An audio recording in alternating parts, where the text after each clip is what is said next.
Hi everyone! A lot of people have been showing interest in art journaling, and I thank Paulette, Journal Artista, for that. And there's a lot of other inspiring art journalists out there. And instead of jumping right off with doing an art journal page, I want to show you some of the products that I use. The ones that I use the most. For those of you out there that want to start art journaling and don't know where to start with supplies, it's very simple. Use what you have. If you just have crayons and watercolors, use those. It doesn't matter. You just do what you feel inside. So, what I've been using for an art journal is this Strathmore sketch pad. And it's thick. I think it has 100 pages. Yeah, it has 100 sheets. And if you don't like... I'll just do a quick go through here. If you don't like how thin the paper is, which it really isn't all that thin, then you can always glue pages together if you'd like. And I just have a lot of nonsense here. And your pages don't have to be beautiful. They are what you feel at the time, and that's it. And there's a lot of unfinished pages here.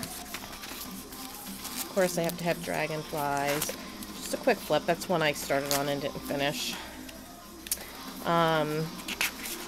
Just to give you an idea, you know. A lot of it's pretty personal.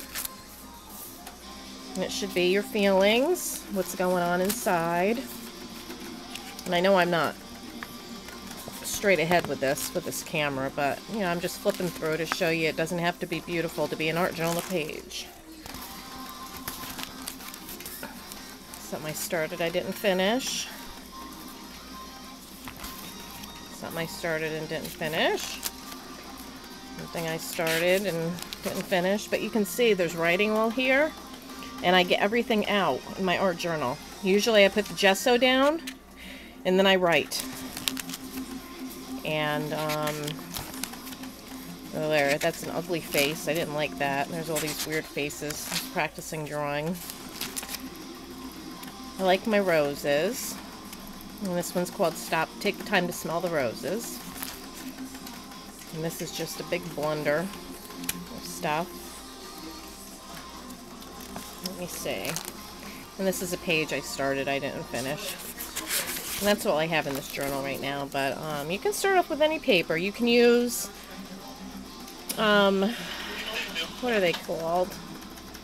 Composition books if you want to. Or you can use,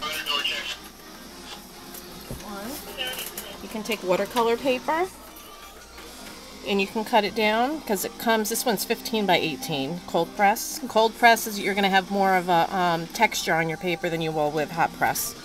Hot press is a smoother paper. Well, the most important thing to me is the brushes. I have some really expensive brushes that I prefer not to use for art journaling because they get a lot of use. I'm also a painter, so I like to use my more expensive brushes for my thought-out paintings. So I use a lot of Donna Dewberry brushes. They're one-stroke plaid brushes. I don't know if you can see that. I know the flip doesn't zoom in very well. It's blurry. But some of the standard brushes are your scrunchy brush. And you pounce with this.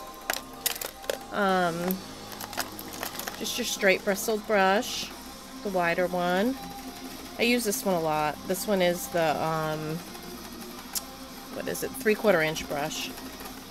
You know, just get the brushes that you like to use. And this brush is dedicated to my gesso. And you can see it's not in very good shape. So that's why, like, dedicate one brush to your gesso, dedicate a brush to your gel mediums, and you'll be okay with that. And make sure you soak your brushes right away after using your paints, and don't let the paints get into the ferrules or else your brushes will look like this, and that's a mess. It's supposed to be flat edged like that. And I got the paint in the ferrule. I probably let it soak too long in the water, and that's what happens to your brush. So take care of your brushes. Next important thing is the gesso. You can get Liquitex or Golden. There's a lot of companies out there. I got the Liquitex kind.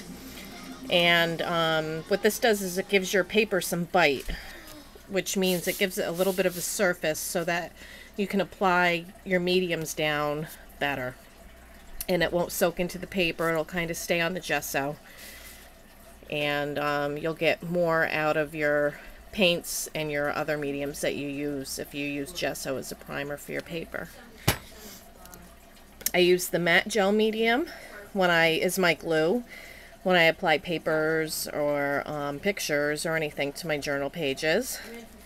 And I like the matte because you can still write on top of it. If you get the glossy, you can't write on top of it very well or anything like that. And then some fun things. I have some molding paste by Golden. I like the Golden better than the Liquitex one, but that's just a preference. And you can use this with stencils, and you apply it over a stencil and it'll give some dimension to your page. And then some other fun things you can play with. This is a natural sand medium, and it's just a gel medium with sand, very fine sand mixed in with it. And then there's another one that I have that has little tiny glass beads mixed in with it. But the ones I use the most are the molding paste, the gel medium, and the gesso. And then you have palette knives you can play around with. And they also have like various ends to them and shapes. And these are also the one-stroke plaid ones. And you can get plastic ones. You can use plastic, no big deal. I use a lot of stamps. I'm not going to go through all my stamps. I mean, I have tons of stamps up there on my Clip It Up. And I have tons of the stamps. It's endless, but you can get all kinds of textures to add to your art journal with your stamping. If you don't like to draw, stamping is a good thing. If you don't like to paint certain items like flowers or people or something like that, you can use stamping. Another thing that I use when I use my stamping, or if I do direct paper, is StazOn Jet Black and StazOn Timber Brown.